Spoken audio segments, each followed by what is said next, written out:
자, 이제 이 이슬람 세계가 어떻게 확대되는지 하나씩 이야기해 보도록 하겠습니다. 두 번째, 이슬람 세계의 확대. 그러면 이제 왜 이슬람 세계가 확대된다는 거죠? 종교 확산을 위해? 그런 것도 있을 수 있겠지만 기본적으로는 교역을 안정적으로 편안하게 하기 위해라고 생각하는 게 신상의 정신 건강에 굉장히 이롭습니다. 종교를 퍼뜨리겠다? 꼭 그렇지 않은 것 같아요. 이슬람교가 이때 당시에 이슬람교는 그렇게 종교 퍼뜨리는 데 대해 크게 신경 안 쓰거든요. 개종 안 하면 죽어. 뭐 중세 십자군처럼 그런 애들이 아니에요. 뭐 이슬람교 안 믿는다고 해도 뭐합니까? 세금만 내면은 너 하고 싶은 대로 해요. 굉장히 이때 당시에 그 정도면 굉장히 관용적인 시스템입니다. 십자군은 그런 거 아니죠. 예, 이교도 하면 막 다 죽이고 막 난리 납니다. 물론 이슬람 세계도 시대에 따라 변천은 있지만은 기본적으로 그렇게 억압하거나 핍박하지는 않았다 하는 이야기입니다. 네, 어쨌든 그래요. 자, 632년에 메카를 장악한 지 2년 만에 무함마드가 죽습니다. 무함마드가 죽고 나서 이슬람교의 뒤를 이어받는 사람들을 이제 칼리프라고 이야기를 합니다. 근데 그 초반 그 4명의 칼리프가 있었던 시기를 잠깐만요. 이게 잉크가 있나? 정통 칼리프 시대라고 부릅니다. 대략 한 30년 정도예요. 632년부터 661년까지 대략 한 30년간 되는 이 시대를 정통 칼리프 시대라고 부릅니다. 이 칼리프라는 거는 무함마드의 대리인이다 라는 뜻이고요. 정통 칼리프란 말 대신에 다른 말로 선출 칼리프 시대다 라고 하기도 합니다. 그러면 요 이후에 나오는 거는 선출이 아니라는 얘기죠. 그 이후에 나오는 칼리프들은 전부 이제 세습입니다. 아버지가 칼리프니까 나도 칼리프. 우리 왕처럼 우리 어떤 왕과 같은 역할을 한다라고 생각하면 이해하기 쉬울 겁니다. 알겠죠? 자, 그렇습니다. 그래가지고 무함마드가 죽고 나서요. 그 뒤에 누가 하느냐 하면 이제 이브 바크르.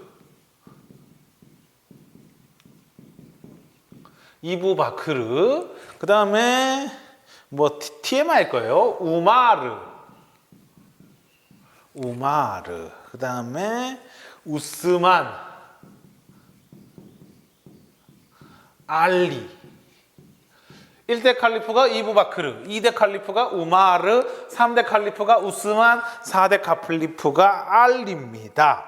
네, 이브 바크르는 그 무함마드의 친구였고요. 우마르는 그 쿠라이시 부족, 그 무함마드 있었던 그 가문 있잖아요.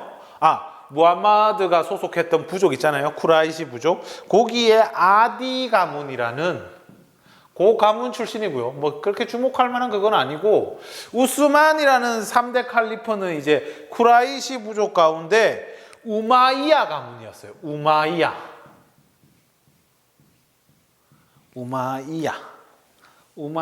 가문. 그리고 알리 같은 경우에는요, 무함마드의 사촌.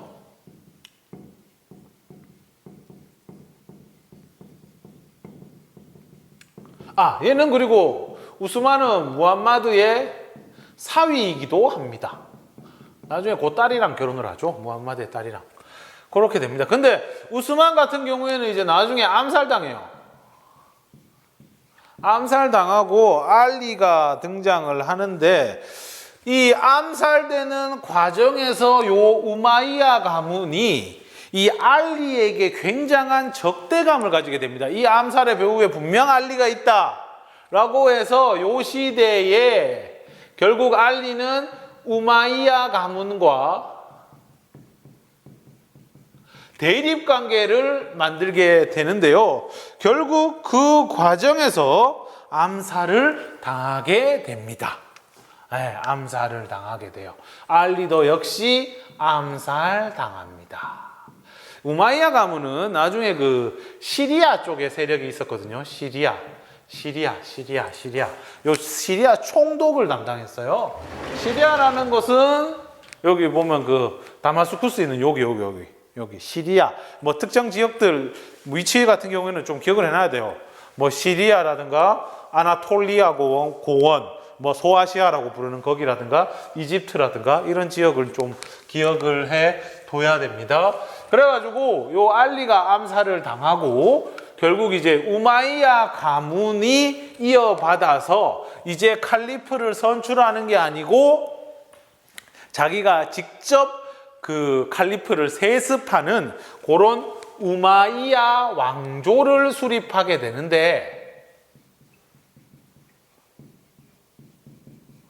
그 과정에서 이제 이슬람교의 분열이 나타나게 되는 거지요. 어떻게? 이슬람교의 분열. 그래가지고 이제 지금까지도 요거 종교 갈등의 기본이 되는 겁니다. 시아파와 수니파. 요게 나중에 분열이 됩니다. 이 알리 시대 때. 시아파 같은 경우는 시아 알리라고 해서 알리를 따르는 자라는 겁니다. 알리를 따르는 자. 얘들이 좀 알리 쪽 애들이고 얘들이 하는 말은 칼리프는 누가 해야 된다? 알리와 그 후손이 해야 된다. 알리 후손이 해야 된다. 그러니까 이 알리 같은 경우에는 그 무함마드가 하심 가문이니까 야도도 하심 가문일 거 아니야. 그쪽에서 해야 된다라는 게 주장이고 수니파는 야 그런 게 어디 있노? 원래 이 순이라는 말 자체가 그 순나라고 해서 그 무함마드의 언행. 그래서 이 수니파라는 건 무함마드의 말과 행동을 따르는 자 이런 의미예요. 알겠죠? 그래가지고 이거는 뭔 상관이야. 무함마드의 말과 행동만 따르면 되지. 그렇게 됩니다. 그래가지고 이 시아파가 한 소수파예요. 대략 한 10에서 13% 정도 된다고 하고요. 나머지 다수파가 수니파입니다. 특히 이 시아파가 많은 지역이 이라크예요. 알겠죠? 이란은 거의 한 90%가 시아파고 이라크는 한 60%. 그래 놓으니까 이라크는 저 나라 안에서도 시아파, 수니파 갈등이 되게 있어요. 그래가지고 또 시아파 같은 경우는 또 특징이 그 이맘이라는 별도의 그 통치자를 얘들은 이맘이라고 합니다. 이맘. 알리의 후계자라는 뜻이죠. 알리의 후계자. 하여튼 뭐 요 갈등이 정치적으로 일어난다는 거고 그 와중에 얘들은 세력 확장을 계속하면서 이집트도 정복하고 시리아도 정복하고 나중에 요쪽에 있던 중앙아시아, 요 서아시아를 지배하던 사산 왕조 페르시아.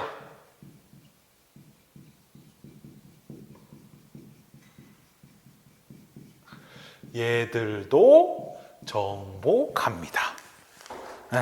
651년. 여기는 내가 그동안에 좀 요 부분은 뭐가 좀 중요하다 하는 걸 좀 체크를 해줘야 되겠어요. 사산왕조 페르시아를 정복했다. 언제? 정통 칼리프 시대. 별 표시 하나 들어갑니다. 알겠죠? 사산왕조 페르시아를 정복했다 하는 겁니다. 그리고 알리를 몰아내고 칼리프 자리를 차지했던 애들이 이제 칼리프를 세습한다고 하잖아요. 그래서 요 시기부터를 우마이야 왕조라고 부릅니다. 우마이야 왕조. 661년부터 750년까지 이슬람 세계를 지배했던 왕조입니다. 애초에 시리아 총독이었던 무아위야. 그 이름은 무아위야 우마이야가 되겠네. 아휴, 이 친구가 칼리프를 스스로 칭하고요. 알리를 몰아내고, 그리고 이제 수도를 어디로 삼느냐 하면은 다마스쿠스. 지금 시리아의 수도도 다마스쿠스예요. 지금 시리아가 뭐 그 IS 때문에 상태 안 좋은데 하여튼 여기입니다. 여기 다마스쿠스. 알겠죠? 네. 그러니까 요때 그 뭐 정통 칼리프 시대 때 여기 이집트랑 시리아랑 요 사산왕조 페르시아 여기를 차지를 하는 거죠. 보이나? 내가 여기서 이래 하면. 아, 안 보이네? 뭐라고 있었노? 참, 미안합니다.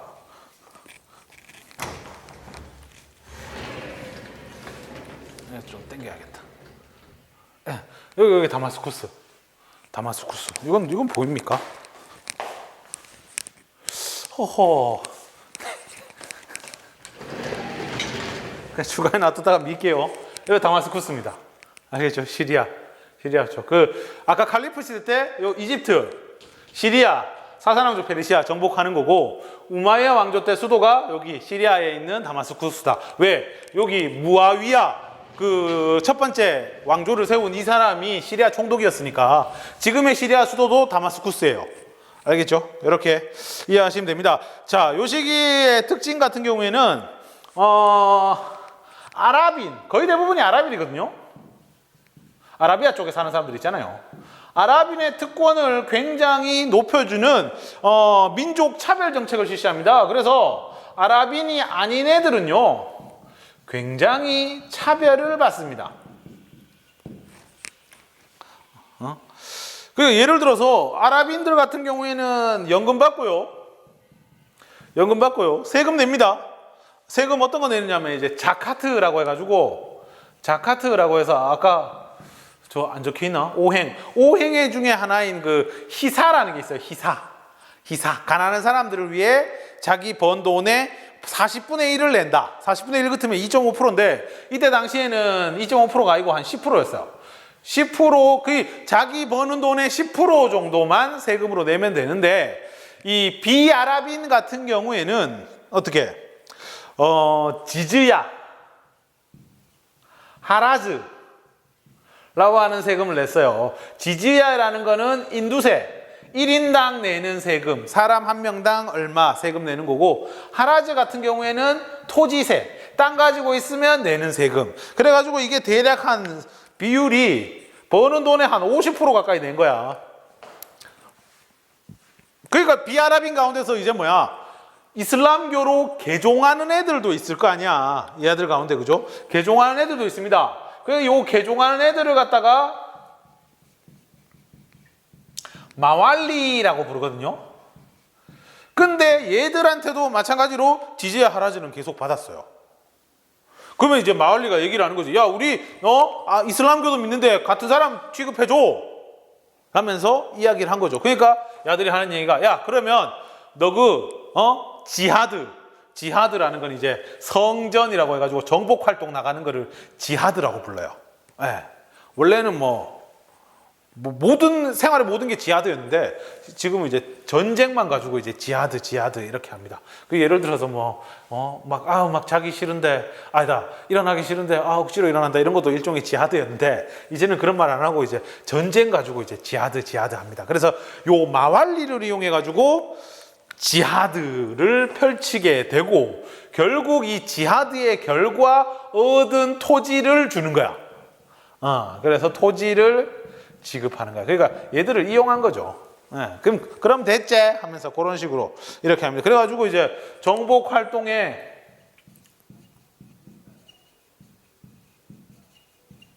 많이 나갑니다. 그래서 보면 이제 대표적인 게 소그드라는 지역. 소그드라는 지역은 지금의 그 중앙아시아 지역, 이따 지도로 보여줄게요. 소그드, 그 다음에 인더스강 유역. 인도스강은 이제 인도에 있는 그 강이죠. 인도에 있는 강. 그 다음에 북아프리카, 이베리아 반도까지. 이베리아 반도는 지금의 그 에스파냐와 포르투갈이 있는 그 지역입니다. 유럽이에요, 유럽. 예, 거기까지 정복을 나가요. 더 가려고 했어요. 프랑스까지 치고 올라갈라 했어요. 이따 지도로 보여주겠지만, 하지만 732년 뚜르 뿌아띠에 전투에서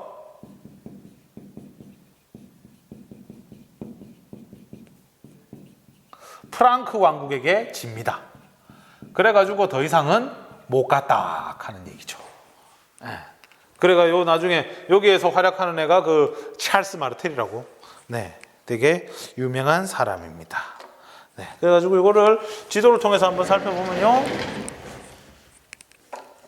소고드라는 건 여기 있는 이쪽에 있는 카스피해 이쪽 주변 지역이 되겠고, 그죠? 인더스강 유역까지, 그지? 그 다음에 요 북아프리카, 그리고 여기가 이베리아 반도거든. 이베리아 반도까지. 그러니까 엄청난 제국을 만든 거야.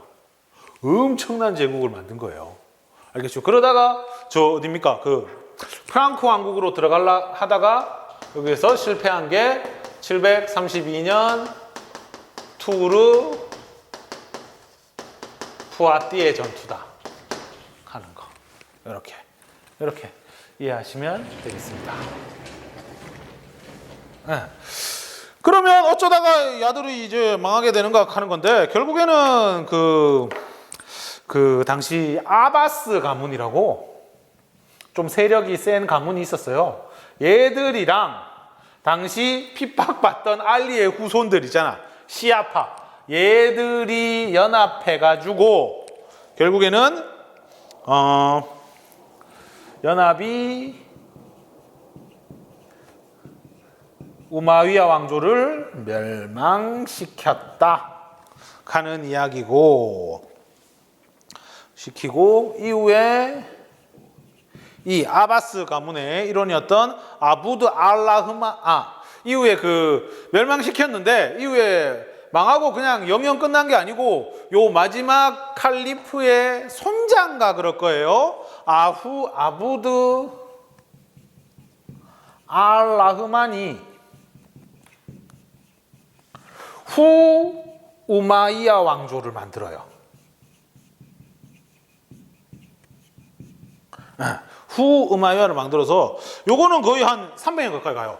756년부터 1031년까지. 여기는 이제 주로 이베리아 반도.